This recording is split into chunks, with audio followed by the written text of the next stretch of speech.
मैं राजकीय स्नातकोत्तर महाविद्यालय Charkhari BA second year third semester का छात्र हूँ। मेरा टॉपिक है गवर्नमेंट ऑफ इंडिया एक्ट 1919।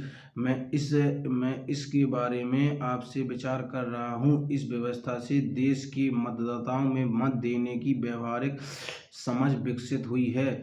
इस अधिनियम द्वारा भारत में प्रांतीय स्वशासन तथा आंशिक रूप से उत्तरदायी शासन की व्यवस्था की गई। केंद्र में जहाँ द्विशासनीय व्यवसायिक की व्यवस्था हुई, वही केंद्र की कार्यकारी परिषद में भारतीयों को पहले से तिगुना प्रतिनिधित्व देने का प्राविधान था।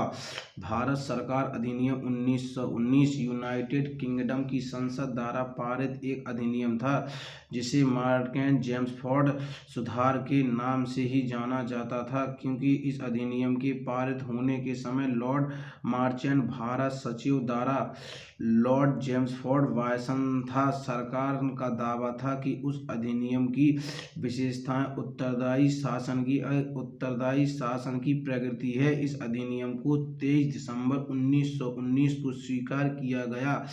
इस अधिनियम के पारित होने के बाद सरकार का अनुसार परिषद में 8 सदस्य 12 सदस्य ही रह गए। इस व्यवस्था से मतदाताओं में काफ़ी अधिक विकसित हुई और बहुत से लोग राष्ट्रीय एवं दैनिक रूप से खुश हुए। जेम्स वाट सुधार के नाम से ही जाना जाता था। इसलिए इस सदस्य में 8 से 12 सदस्य ही रह गए।